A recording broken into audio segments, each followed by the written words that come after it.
کہ حضرت عیسیٰ علیہ السلام جو خدا کے نبی ہیں اپنے حواریوں کے ساتھ ایک جگہ گئے، ایک جگہ دیوار تھی، زمین تھی، ہٹایا تو دیکھا ہیرے جواہرات پڑے ہیں، تو حواری جو ہے وہ ان قیمتی پتھروں کو جمع کرنے لگے۔ تو حضرت عیسیٰ ظاہر ہے انہی طریقے سے درس دیا کرتے تھے، سفر پہ رہتے تھے، اپنے حواریوں کو سکھاتے تھے۔ تو کہا کہ میں شہر جا رہا ہوں، جو شہر قریب تھا، جو بھی علاقہ تھا، اور وہاں سے ہیرا لے کر آؤں گا جس کی قیمت بہت زیادہ ہوگی۔ تم جن ہیروں کو دیکھ رہے ہو میں ایک ہیرا لے کر آتا ہوں۔ چلے گئے شہر، جائے غریب سے علاقے میں ایک گھر میں گئے تو کہا کہ میں مسافر ہوں۔ بوڑھی سی عورت تھی، اسے نہیں پتا کہ خدا کا نبی ہے۔ کہا کہ آ جائیں، میرا بیٹا گیا ہوا ہے، آئے گا تو آپ کی خدمت کرے گا۔ ایسے میں وہ جوان آیا، حضرت عیسیٰ نے اس کے چہرے کو دیکھا تو دیکھا کہ پریشان لگتا ہے۔ کہا کیا پریشانی ہے؟ کہا کہ نہیں مطلب میں اب آپ کو، کہا نہیں بتاؤ، ہو سکتا ہے میں شاید، کہا نہیں کوئی کچھ نہیں کر سکتا۔ کہا شاید میں تمہاری کو مدد کر دوں۔ تو کہنے لگا کہ میں مزدور ہوں، مزدوری کرتا ہوں، یہ رستے میں جو ہے وہ زمین اور مٹی اور ان کو اٹھاتا ہوں۔ تو ایک کاروان گزر رہا تھا اور کاروان میں سواریاں تھیں، حواریاں تھیں۔ اچانک سے ہوا چلی تو ایک جگہ سے پردہ ہٹا تو میں نے ایک چہرے کو دیکھا، وہ اتنا خوبصورت تھا کہ میرا دل اسی میں رہ گیا۔ پھر میں پیچھے دوڑتا دوڑتا گیا کہ کاروان کس کا ہے؟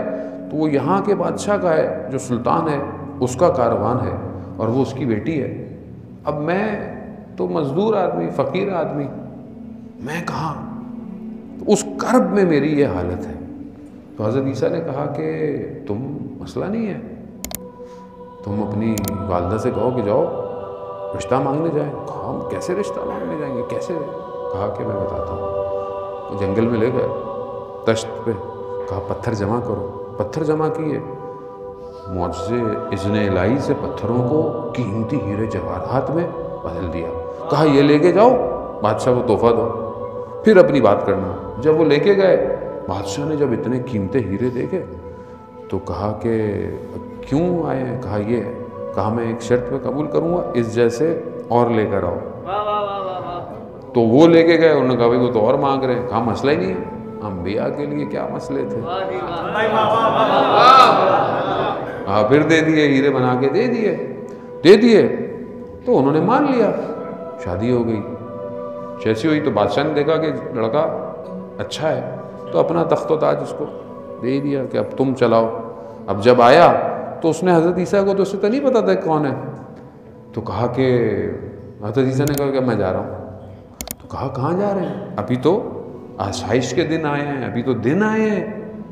کہا کہ نہیں، یہ جسے تم کامیابی سمجھتے ہو یہ کامیابی نہیں ہے، اصل کامیابی کسی اور چیز میں ہے۔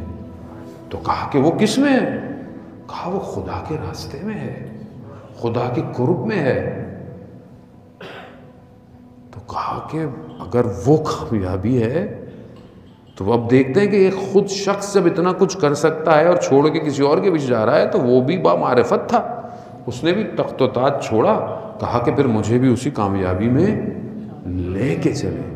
اب جب اپنے حواریوں کے پاس پہنچے تو حواری کہنے لگے کہ حضرت عیسیٰ کہ آپ کون سا ہیرا لے کر آئے ہیں، کہاں ہے؟ کہا یہ جوان لے کر آیا ہوں، اس کے قلب میں خدا بستا ہے۔ اسی لیے حدیث قدسی بھی ہے نا، پروردگار کہتا ہے کہ نہ میں آسمانوں میں نہ میں زمینوں کی وسعت میں سما سکتا ہوں، میں مومن کے قلب میں سما سکتا ہوں۔